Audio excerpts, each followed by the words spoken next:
Same day, different shit. Right, I'm going to speak to Hywel now. Somebody's got to be doing well, and I know he always chases the recent stockies, so come on. Where you been? What you been up to? No, I haven't been chasing recent stockies. Monday, had a great day guiding on the Y and Bill. Had some cracking grayling and 2 brown trout. Yeah. Really surprised though. I mean, all the locals are saying it's starting to fish, but you know when there hasn't been a lot of water in the river for a while, and you're just getting that dirty scum as soon as you're walking through. It needs a flush through. It's desperate for it. I'll tell you what I did go. I've got to mention this. I've just gone yellow again. Went on the Derwent, just down from Chatsworth. Oh, right, yeah. Had a Stocky City. Oh, no, it wasn't on that one. It's a private club. Yeah. Oh, phenomenal. Untouched Stocky City. Absolutely phenomenal. Best fish, 4.5 pound off, around 4 pound rainbow. Unbelievable. On a 3-weight, I tell you what, went brilliant. Anyway, back to this week. Did that on a Monday. Went off to Rutland. I was guiding Wednesday, Thursday, Friday. Wednesday, you will not believe this, because I spoke to Steve Small. He couldn't get you because you're at stocks and no boat signal. We were cold. It was unbelievable. The guy turned up. He was in his shorts and t-shirt. I went, So it was cold on Wednesday. He put his jeans on. He went into the tackle shop, bought the jacket. I tell you what, he turned around to me about 2 o'clock. He said, I'm glad you made me buy the jacket. I even put my waterproof jacket on at 2 o'clock because the wind, it just had teeth. It was horrible. See, really. On Wednesday I was sweating because I was casting so much of fish that weren't there.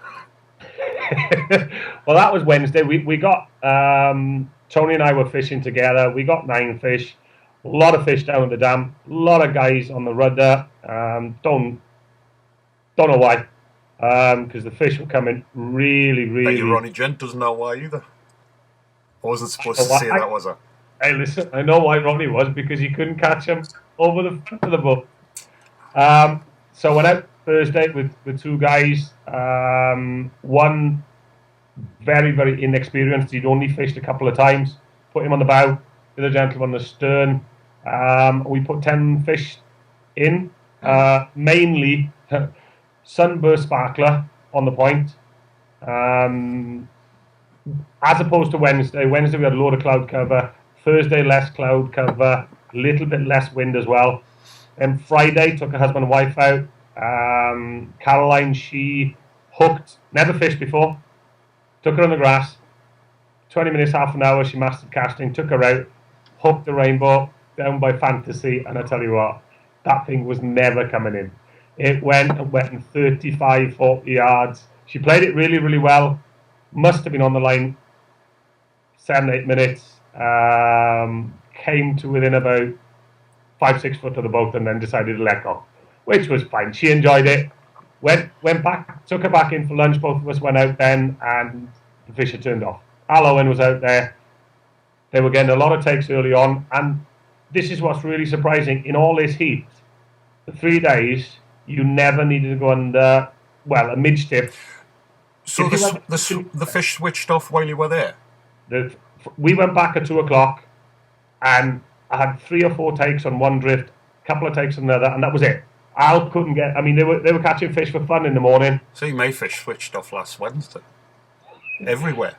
And Al was on midge tip, booby on the point, and even in the bright sunshine, his fish was not going down deep.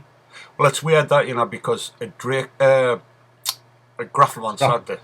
Yeah. When you get them horrible little white fluffy clouds that usually burn off. Yeah. Probably had about 8 of them all day. In the split second that sun went behind that lovely little white fluffy cloud, fish were up. Yeah. As soon as the sun come back out, I don't think they're dropping deep. I think they're dropping there but going in the hoof. I mean, they've got to be female fish.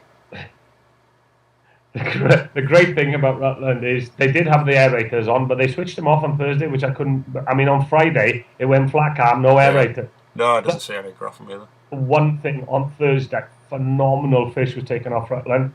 17 pounds. I've seen that.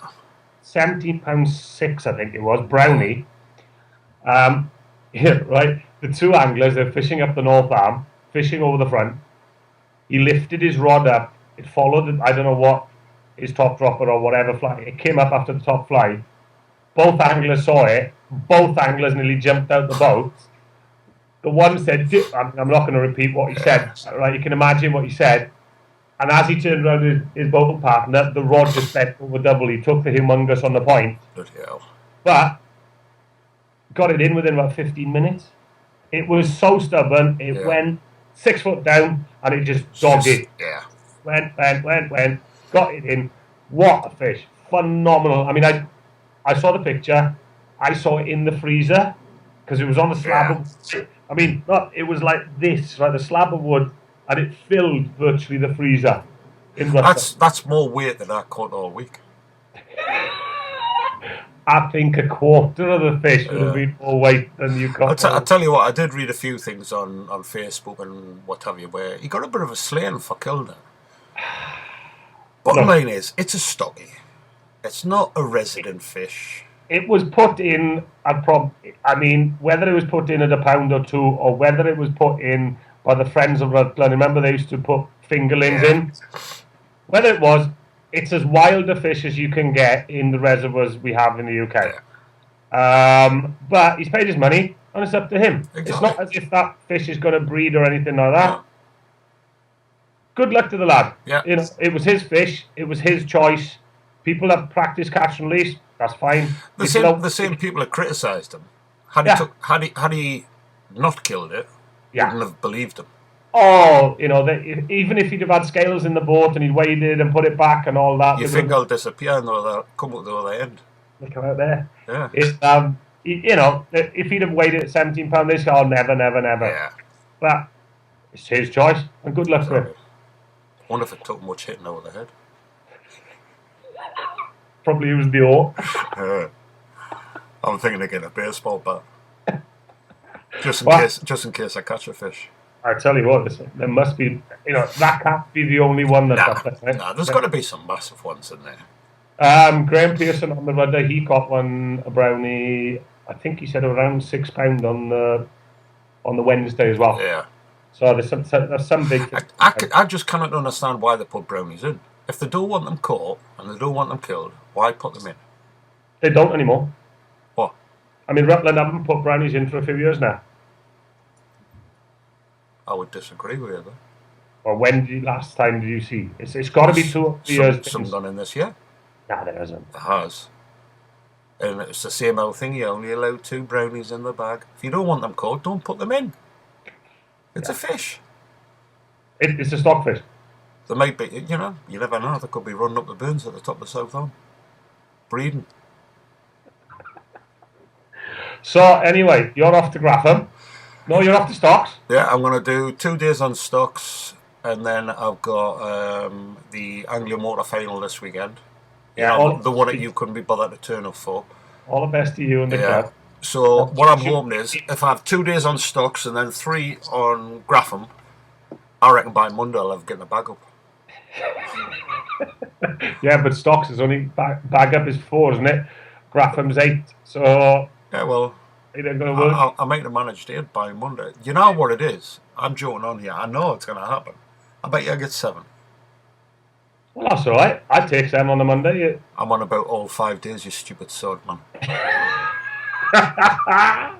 Oh well, I'm sorry I can't be there. I wish I could. I'll be there in spirit. But Thursday, I'm off to the CLA Game Fair, demonstrating there Friday, Saturday, Sunday. Sunday night, as soon as we can get off to the Royal Welsh Agricultural Show for 4 days, demonstrating there. So kids are looking forward to it.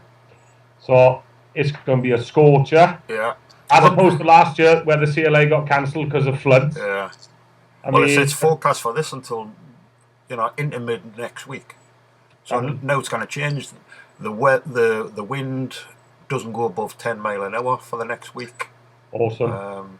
It is if you had a bloody Royal Welsh show. It'd be great. Sitting in the middle of Grapham, wishing you weren't. It's a different matter. It'll be fine. There'll be fish topping everywhere, and you'll be able to put your dries on. Yeah. That's on a pipe. I tell you what, if we'll have a week of this and I'm out fishing, next time if I turn the light, it'll disappear. Okay, right. Anyway, I shall catch you later. Thanks for your time, Hywel. And with a bit of luck, we'll be in the Angling final. You need to think you're getting back in the team. Oh, right, okay. You kind of just walk in and out when you want. I did the first round. I did my job. I bagged up.